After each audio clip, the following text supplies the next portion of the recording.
Hello, guys! Bom, na última aula a gente falou um pouquinho sobre o verbo to be, né? Então, quem é o verbo to be, o que ele significa, e nós vimos que o significado dele é ser ou estar.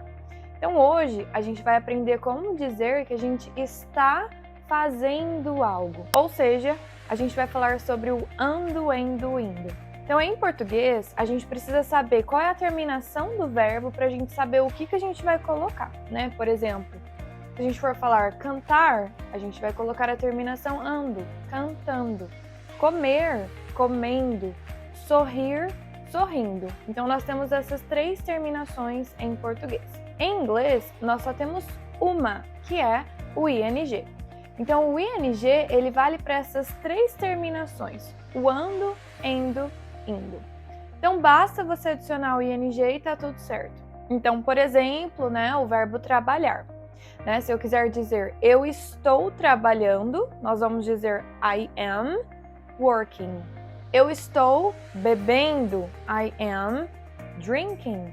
E assim vai, né? Só a gente trocando o to be. Então, he is working, she is working, he is drinking, she is drinking, they are drinking, enfim, só vocês irem trocando o to be. Mas é claro que não pode ser tão simples assim, né? A gente precisa ter alguma regrinha. A primeira é quando um verbo tiver a terminação e. Como, por exemplo, o verbo mentir, que é to lie. Se a gente adicionar o ing neste caso, a gente vai remover as duas vogais e trocar pelo y para poder adicionar o ing. Então fica lying sem o ie e com a presença do y. Segunda regrinha é quando um verbo terminar com a vogal e. Quando um verbo terminar com a vogal e, nós vamos remover o e e adicionar o ing. Então, por exemplo, o verbo dançar, to dance, vai ficar dancing, sem o e. E por último, é a famosa regrinha do CVC, né? Que é consoante, vogal, consoante. Quando as três últimas letras de um verbo seguirem essa ordem, consoante, vogal, consoante, e tem que ser essa ordem, não pode ser vogal, consoante, vogal, enfim, precisa ser essa ordem, tá? Consoante, vogal, consoante. Nós vamos dobrar a última letra, ou seja, a última consoante, para poder adicionar o ing, que é o caso do correr, né? To run. Então, ficou consoante, vogal, consoante, vai ficar running, com dois n's. Um outro exemplo é o verbo nadar, né? To swim, que vai ficar swimming com dois N, certo? Então, consoante, vogal, consoante, dobramos a última consoante para poder adicionar o ing. Ah, mas e se o verbo tiver duas palavras, né? Como, por exemplo, o levantar, to get up. Neste caso, nós vamos adicionar o ing sempre na primeira palavra, no caso, o get, tá? Então, vai ficar getting up. E como o get é consoante, vogal, consoante, a gente vai dobrar a letra T.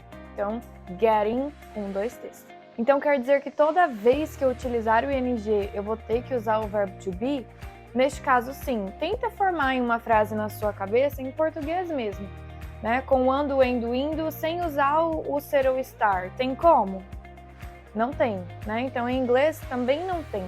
Para a gente utilizar ando, endo, indo, precisamos colocar o verbo to be. E para finalizar, pessoal, frases negativas, interrogativas, como é que a gente faz?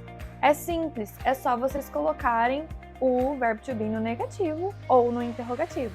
Então vamos utilizar aquele exemplo lá do começo, né? Eu estou trabalhando, ele está trabalhando. I am working, he is working.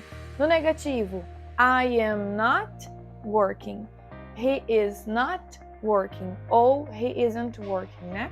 E na pergunta, o que a gente faz? Coloca o to be para o começo. Então, is he working?